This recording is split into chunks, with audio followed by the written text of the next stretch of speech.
Welcome to A Conversation with Karen. I'm here today with Chris Hantis from A-Pro Home Inspection, an inspector that I've been working with for many years. Hey, Chris. Hey, Karen, how are you today? Let's talk about a little bit about your background.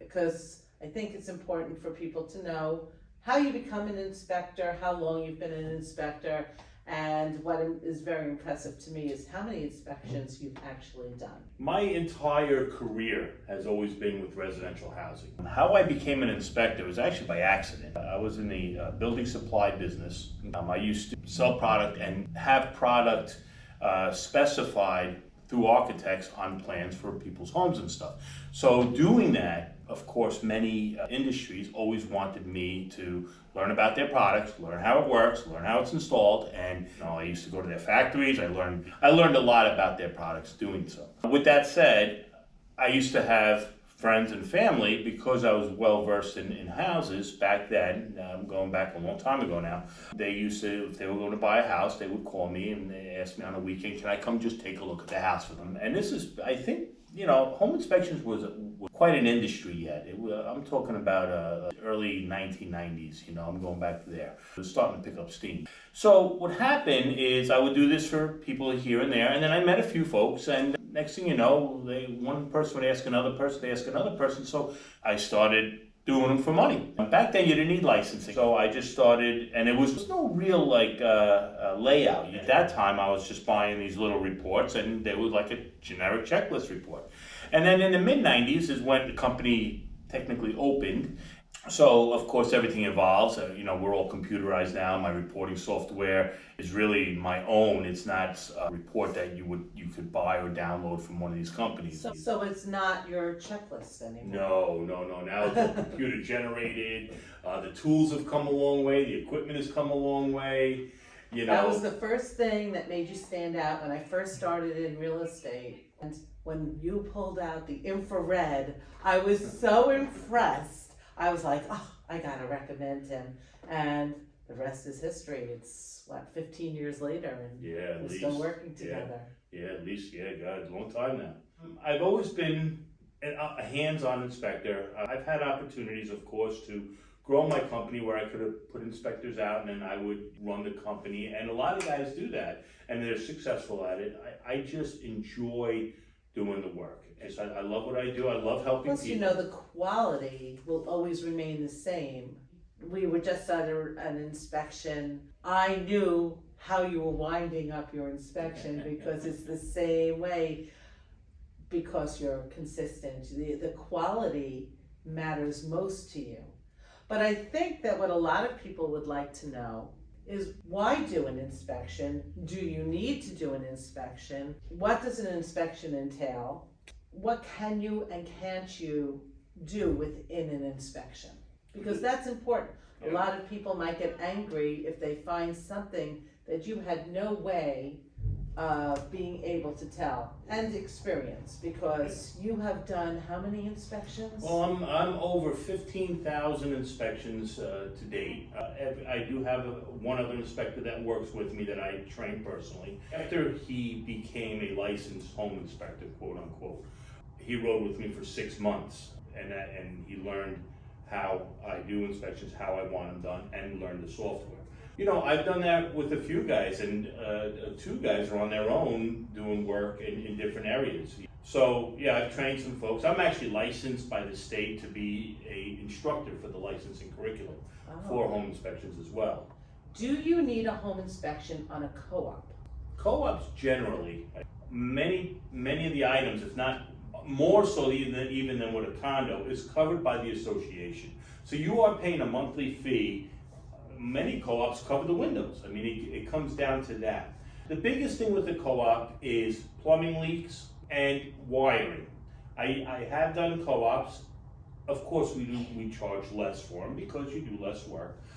We do take a look at all items anyway, even if they're covered. And it might be something you may want to call the association about to have corrected. The wiring is a big one, especially with a lot of these co-ops that were built on Long Island. They were built in an era where we were using a lot of aluminum wiring. I have come across a few units where aluminum wiring was not corrected properly, and one, they had burnt wiring behind the outlet too. So that's probably the biggest thing. Usually, your heating system on a co-op, typically, not all the time, but typically is central heating, where they, it's one unit that does all the units, or it's electric heat. So, there is a lot less work to do in a co-op, and the price reflects that. So it is less of a burden on a buyer to do a co-op, but it's not a bad idea to do it. But I don't know if I would call it critical like I would on a home or even a condo, where you really shouldn't skip it. It comes down to bullet points: is find out what is covered,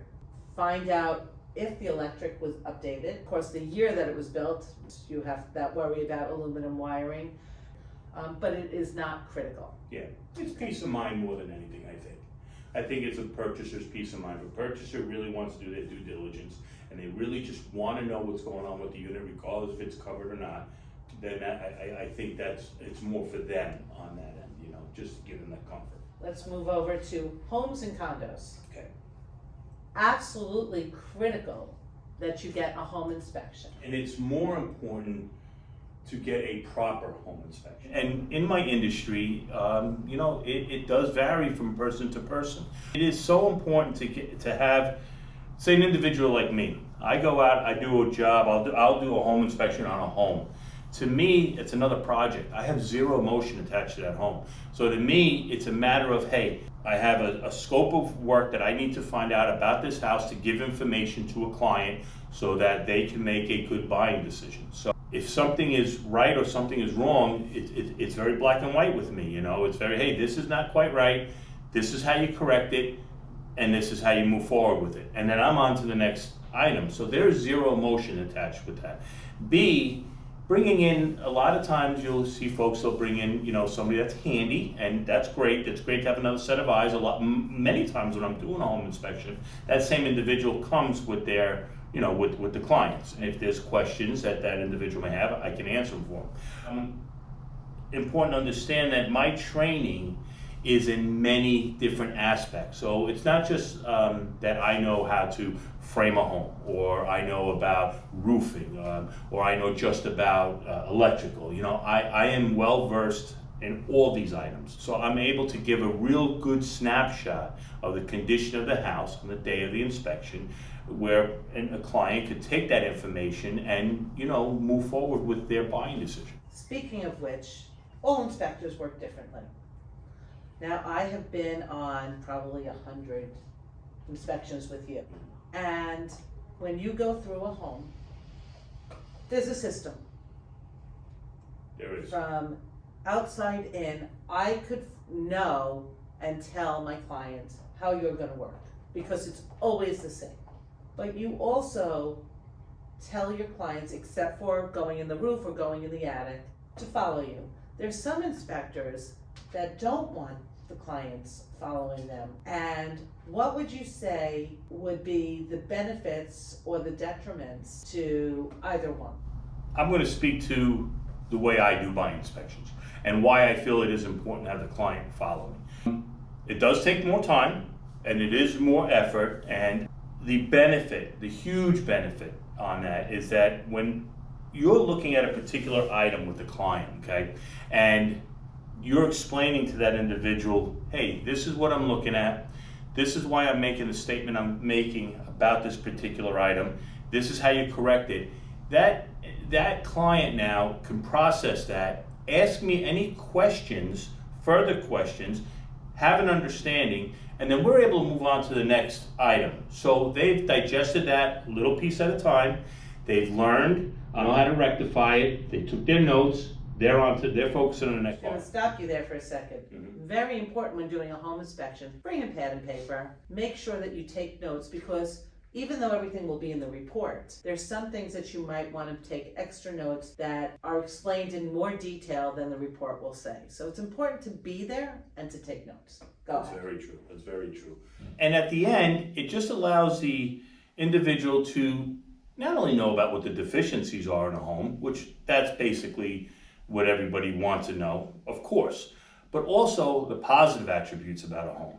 So they can have a very well balanced idea of what the house is. So let's just we'll just say for example, let's say a home has an older heating system that may be nearing the end of its life cycle. So in their mind, they're thinking, okay, I'm going to have to invest this amount of money in this period of time. But let's just say the house just had a brand new roof installed. So now you're able to say, okay, I have a brand new roof, so I know I'm not going to need anything in that department. I may need to invest in here a little bit. It just gives everybody a well-rounded condition of the home so that they can make a good decision, not just hearing, oh, you have an old heating system and move on, because now they're just saying in their minds, they don't know what else they have to spend, they just have to spend this. So we do try to balance it. It's very important, in my humble opinion, to balance a report and also educate. A lot of mistakes that I find in homes are very common in a lot of homes because there's a lot of ways that folks think they know how to do things, and a lot of them are not quite right. And if you can educate somebody to do the little things, to just correct the little things, many times the bigger problems won't happen. And that helps people in the long run with maintaining their home and helping with expenses that maybe wouldn't have to be if they would have corrected something. So I think that's very important as well. Right. There's going to be a long list. There's no perfect house. So you're always going to find something that needs either an adjustment, a correction. And when you go around the house, you'll say, keep an eye on caulking around the windows, which is regular maintenance. It's nothing to be afraid of. And that's another thing that I like, is you inform and educate, and that's the goal. At the end, what I like is you also give a synopsis of the entire home. You are not allowed to do the work in a home, correct? Oh, absolutely not. There's certain rules and regulations. Yeah. So what else are you not allowed to do? The biggest challenge, we'll say, for a home inspection that a buyer needs to understand prior to the home inspection. This is why we email it out before we even get to the inspection, so that that particular client has time to read it, digest it, and understand it, because it's very important. You're not allowed to be invasive in anybody's home. It's somebody else's home. So it is a total look, do not touch type of inspection.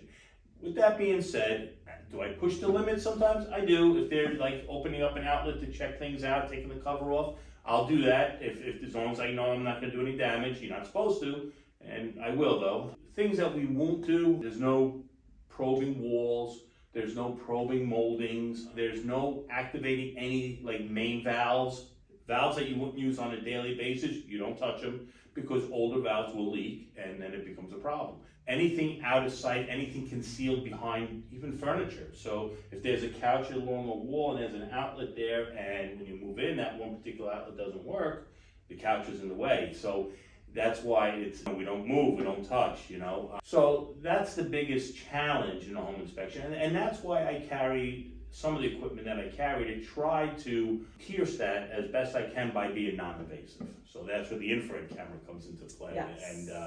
And there's all sorts of testers. We have our carbon monoxide testers, and you have your leak testers, and we have those products that help us along the way. But even with that, there's still going to be parts of the home that you're just not going to know. Cesspool inspections. I recommend what they call a sewer scope inspection. Years ago, cesspool inspection would have been that you either hired a cesspool company, they would actually dig up the cesspool and look and say, okay, here's what you have, and here's the condition. A lot of folks, a lot of sellers, saying, hey, you're not going to dig up my front lawn, and you could understand it. And so today they have a camera inspection. So think about getting like an endoscopy. It's a camera on a wire that you can run through the pipes, into the cesspool, back out, and on houses with slabs, you can even check the pipes below the slab, which is equally, if not more important. So those, I do recommend folks have a sewer scope inspection performed. It's the best money they'll spend to know what's not visible. It's not done by a home inspector. There's some items that need to be done by a specialist. It's good to know the information. Most people, especially during the past couple of years when it was people were waiving inspections, don't ever do that. Even if it's for your own knowledge, get the information so you know what to expect. Yeah, I think the biggest disappointment with folks is when they move in, of course, that first couple of days of shock because now they bought something and everything. So I just think it helps to alleviate that. I understand the competitiveness that was going on earlier, even in this year especially. It's still happening. You know, yeah. It's still it's kind of hit or miss, but it's still going on where there's multiple offers on those good houses. Due to the lack of inventory on Long Island, we're still having that situation. Yeah. I recently said, Chris, can you come over because I've lived in my house for 26 years and what do I have to address? Only to find out that it was so good that I did. My chimney was falling off my house, which I couldn't see from where first of all, I don't usually look at my chimney, but you were like, you need to take care of that immediately.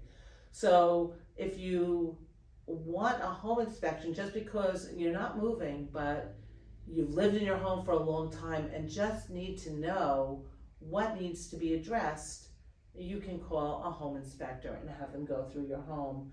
But you can also, if you're putting your house on the market and don't know what's going to come up, do something called a pre-inspection. And there's a couple of ways you can do that. You can get a full report, you can get something that's a little less expensive by not having a written report. You just go with your own notebook, right? Yeah. So let's talk about those because those really in certain markets are critical. Pre-inspections in a buyer's market especially were so important to a seller, especially a seller that maybe their home wasn't, quite up to par. Maybe it was they inherited the home, maybe the home was a rental home, and they don't really know much about the home. And before they have an accepted offer where they think, hey, I have a particular number I'm going to get for this house, life is good, and then an inspector comes in and finds these issues, and all of a sudden now that number is being challenged. Usually, if there's a repair, all my years of doing this, I usually find that if there's a repair that's needed, that's say $1,000, right away in a buyer's mind they want $5,000. I mean, it's just human nature. It's just the way it goes. So well, they know you're going to talk them down and probably offer half, so they're still ahead. Yeah. So it becomes, the numbers become kind of big and really challenging then on that deal. Where if we come in and we look at the home and we give the seller a full home inspection, we call it a certified pre-owned home. That's how I mark it. Where we will come and do the home inspection, we will create a full report, and then we put a little signage in the home saying, hey, this home has been pre-inspected. There's my business cards are there. There's a copy of the report there that the seller could share with any buyer that they choose. And we put a little rider on the bottom of the sign saying, hey, this house has been pre-inspected. Come take a look. I think the beauty about that is, first of all, when I'm coming through a house and I find challenges in a home with the seller, I could instruct the seller or advise the seller that what items are going to be triggers and what items are going to be in general everyday houses that really they shouldn't invest any effort into, where people are more accepting of those particular deficiencies. So I'm able to direct them where to spend their money for repairs if they choose to do that. And then B, when an accepted offer is performed, or when an accepted offer comes, the seller can say, look, we have an accepted offer. I'm showing you the inspection that I had done. This is, you understand that these are deficiencies within the home. These are not to be renegotiated. So I think it's a home run for sellers in that aspect. It really helps keep a deal together and solidified. A lot of folks look at it a little bit like, oh, you shouldn't have negativity. It's not a negative thing. It's just a reality. Like you said, they're not museums, they're homes. And, disclose anytime I know something that's going on. If there's a missing CO, if I know that there is an older roof, I tell them I'd rather be forthcoming than have it come back to me after an inspection. So I think just disclose what you know. It doesn't hurt you, because when it comes back at the end, it could kill a deal. And it's more time and money. At the end of the day, it costs more time and money to come back to something where if you're proactive about it and you take care of the little things, most folks are going to say, hey, you know what, this individual did the right thing. it makes them as a buyer feel better about the product they're purchasing. I think it's a home run. I think it works great for the seller and works great for the buyer. And then there is another level. So if somebody doesn't want to go the route of paying for a full inspection and having that, there's what I call an investor inspection. So an investor inspection is typically an inspection that I'll do for an individual that wants to buy a home that's in distress, and they just want a bullet point. Hey, what do I do? I need a roof? Okay, tell me I need a roof. I need a boiler? I need a boiler. It's not detailed, it's just very basic, and it's the basic systems of the home. And they want to know that so they can make their budget on what it's going to cost them to rehab that home and then put it back on the market. So they just want a set of eyes on the home, a professional set of eyes that are going to tell them where they need to invest money. And of course, that inspection is very basic. It's just hey, you need A, B, C, D, E, done. You know, I could do that for a seller too, if that's the route they want to go. But that, you know, it's less money, but there's a reason why it's less money. It's not full service. Now, as an agent who deals with a lot of investors, you also do an inspection for investors before they put the home on the market. There's a lot of investors that have many crews, and sometimes they pick up new people. And I know you've done this for several of my investors where you'll do a quick inspection on a full reno. It's important for investors to know in advance if there might be a challenge. The general reputation of many folks that flip a house is the challenge of the workmanship. It looks great, but if you have workers that maybe are a little subpar, the craftsmanship isn't there, or the professionalism in the work isn't there.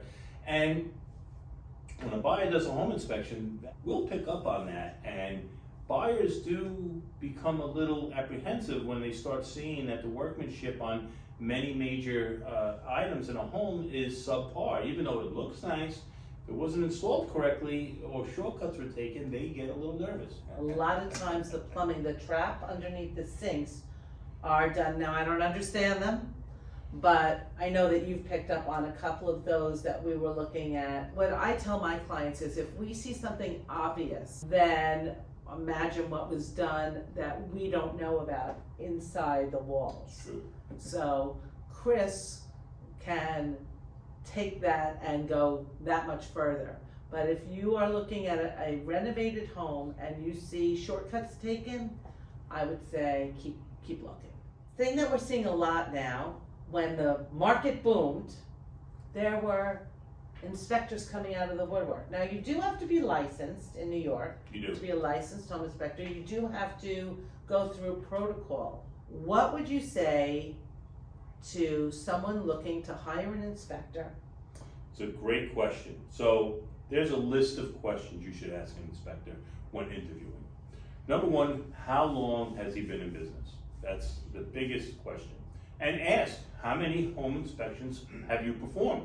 It's important to know that because like anything else, the more you do, the more you learn, the better you get. Insurance is a big one. The state only requires that a home inspector have general liability insurance, but there's also an insurance out there, it's called errors and omissions insurance. And I would advise nobody to ever hire an inspector that does not have errors and omissions insurance, because without it, if something is wrong, there's no recourse. And also equipment, that's a big, that's also a question to ask. What are they gonna bring to the inspection?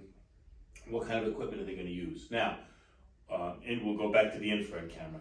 Infrared cameras are not required on a home inspection. I use Are it. not? They're not, absolutely Okay. not. Actually, you don't even have to bring a flashlight if you don't want to. You don't have to bring a ladder. It's not required. Access is supposed to be provided to you. So you want to know what equipment's being brought, what's going to be checked. You know, there are other questions and there are other opinions, heavy opinions about roofs. Some guys will look at it from the ground. Some guys will look at it with binoculars. Some guys have a drone, and some guys will climb the roof. I prefer that any roof that is climbable, I will climb. I have a drone. But you have the drone for the ones that you can't climb on, because the reason to walk the roof is that's how you find a soft spot. Soft spots, areas that you can't see otherwise, flashing details really close up. You can get pretty good with a drone, but it's not going to be as detailed. You're definitely not going to know if it's soft. Yeah, you gotta know if the bricks are loose on the chimney. You could say you got cracks, but you don't know if the bricks are loose. You don't know what looking down the actual flue of the chimney. What does that look like? You don't know. You know, if there's a cap on it or a joint, you have no way of knowing. And listen, when you're looking down the chimney, you're not going to see all the way down either, but you get a little bit of a view to know roughly what's going on with that. So yeah, I do prefer to walk on the roof. Yes, I know. You know, There was one in particular that you went on. It was snowy and icy. The gentleman held the ladder for you when you climbed up. The wife and I turned away and hid our eyes because the roof was like this. And you went on this roof and I couldn't watch. I don't recall. Oh, I could take you past the house. I was so scared and I just turned away. I was like, how is he going on this roof? I remember because when I went to show them the house, I walked like a duck to make a path to the front door because the driveway wasn't shoveled. And she was wearing tennis shoes. Yeah, look, That was scary. Yeah, I'm not a stunt man, I'm not going That to... day you were. Yeah, well, I'm not going to do anything I feel like I'm going to get hurt on. And of course, you never know. And I am very safe and I'll always be safe. The biggest thing is comfort. Right. And you're not going to go, well, like I said, maybe it was more like this, but you're not going on a cape roof, where it's like this and you can't get a footing without special shoes and whatever. Well, you don't necessarily have to climb a cape roof. You go to the edge, you can see the whole roof. Right. So you don't need to do that either. Right. Right. And it's not like there's weight sitting on that as So, compared to the other. But it's important to ask those questions because you don't know when you go with a company with 15 guys, you also have to say, who are you sending? How much experience do they have? Because the company might have 15 years experience. It's true. But you might be getting someone who just started. Also, the reports themselves, they're very important. What kind of report are you going to receive? Are you going to receive a generic type of report, or are you going to receive, a narrative style with pictures? And I like to put illustrations in, a lot of times showing how a product actually works. I like to see things as I learn, so I try to pass that along. And follow up is a big one. If there's a question, can you call the individual? And most guys, yes, and I encourage it. I love when clients call me a year later. Hey, I'm looking to do this. What do you recommend? And best thing that can happen for somebody like me is I stay in their minds. I truly enjoy what I do, and I'm happy to help out in any way I can. And I've had many clients who have upgraded or downsized, and they said, Karen, you recommended that inspector, even if they don't remember that, most of the time they do remember your name, but we want to use them again. And I think that's a huge thing, that they're very happy with it. Knowing your industry, knowing that you teach the class to train others, it's huge. And I think that the way that you inform people and educate people, you have this habit, if you look at a client and they look like they don't understand what you're explaining, you'll take a step back and explain it until they do. So it might take a few more minutes of your time, but it's really important when buying your largest asset that you understand what you're getting into. Sure. And you don't want to have somebody, when you say something to them and they don't get it, and you go to the next item, in their mind, it's negative. And a deficiency does not have to be negative. The deficiency just needs to be understood. People need to understand it. And you're right, I'll say, hey, listen, do you get it? No, okay, well, let's keep going at this. This is what I'm talking about. And I'll peel that onion until they do get it, so we can move on and they've digested it properly. Learning about things like putting insulation in an attic, that there's the vents that are not supposed to be covered with insulation. A lot of people do not know that. And having someone say that to you, well, you might say, the insulation needs to be upgraded. Okay, I can do that myself. Someone might say, put on the suit, make sure you don't get fiberglass over you. But Chris explains it in such a way so that you know how to do it correctly. If you want to do it. I mean, I'm taking I don't recommend anybody do their own work. Yeah. I always recommend No, but I'm saying if somebody wanted to, but you explain why something needs to be open. That's the most important. Why you need a cover over your burner as a fire. Fire separation, correct. It's not about just saying what it is, it's explaining why, and that's the whole thing. Because when people understand why and they understand how, then they get it. It's done.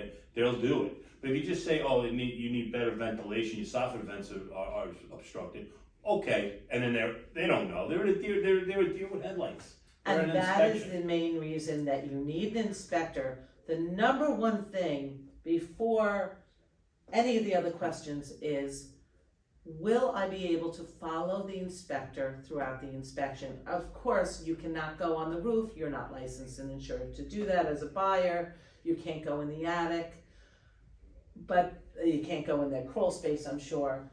But knowing that you can go for the basic main home and see and point something out and have it explained to you is so important. Chris, you know I love you. You know you are my number one go-to guy. I mean, come on. You've helped my sister. You've come to my home. You are so informative. You are so impressive that, I mean, it's one call does it all when you call Chris. The job gets done, and termite inspection. The wonderful termites. Yes. Yeah. So make sure you ask if you are hiring someone other than Chris, whether or not a termite inspection is included. Not all of them are, and it's important to know. Again, we're on Long Island. A house either has had termites, or has been treated for termites. It's true. And the older homes are much more susceptible to termite infestation. Slab homes much more susceptible to getting termites. You know, newer homes, a lot of times people say the newer stuff isn't good. The newer homes, we've done a lot in our building practices to figure it out. We have higher foundations. We use pressure treated sill plates. We have a nice flashing that gets installed. So, the newer products are holding up a little bit better. But in Long Island, the average age of the home on Long Island is 50 years old. That's the average age of a home that I do. And there's many that I'll do that are from the 1900s as much as they're built in the 2000s. So we have a wonderful, beautiful, diverse selection of homes on the island, and different generations or different eras of building had different issues. That's also very important to know. What was built in the 1900s, the practice as compared to the 1940s or the 1970s or 2000s is different.